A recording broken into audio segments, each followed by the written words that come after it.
Well, back here at Donington, let's go from 4 cylinders to 16, because one of the less obvious but nonetheless very real attractions of this place is that you can chart some of the most spectacular failures or dead ends in the endless motor racing search for more power, less weight and greater traction.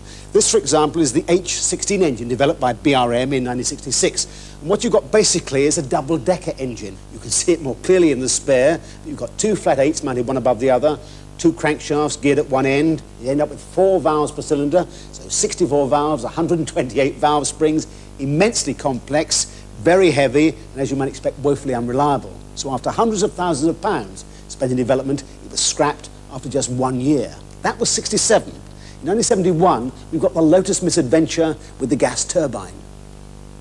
Theoretically, it should have worked. The turbine is a much simpler engine with far fewer moving parts, and it offers immense power. But the problem was harnessing it despite 4-wheel drive.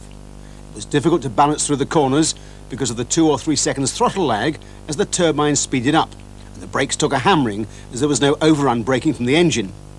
Its best outings were a 2nd at Hockenheim and an 8th at Monza, but the concept was soon abandoned as being unworkable. Now, in the search for greater traction, 4-wheel drive would seem to be an obvious answer, but in fact this is the only 4-wheel drive car ever to win a Formula One event. It was designed by the brilliant British engineer Harry Ferguson in 1960, and he gave it Dunlop anti-slip Maxret brakes, but it never really delivered. Stirling Moss drove it brilliantly at Alton Park in 61 to beat the Coopers in the wet, and Graham Hill had some success in 63. But in 64 it was really put out to grass and became British hill climbing champion. Strangely, 5 years later there was a whole clutch of 4-wheel drive Formula One cars, but they never overcame the weight penalty, and really there it rests. But if not 4-wheel drive, what about aerofoils or wings? In fact, of course, they're upside-down wings. They don't lift off like an aeroplane. They force the back end of the car down onto the road to give better traction or grip. Now, initially, they were fixed on long supports like this, running down straight onto the axles, but they weren't braced in any way. They received all kinds of shocks and lows, so they often broke off during a race, and the car lost its traction, so they were banned eventually as being dangerous. So what was the answer? What the designers did was to fix the wings much more securely straight onto the body of the car, but since the downforce varies with the speed of the car, it varied the ride height during a race. To cope with that, they stiffened up the entire suspension.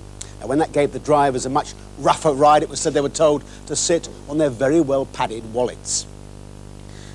Now, in 1978, the Brabham-Alfa team mounted a very divergent attack on the traction problem.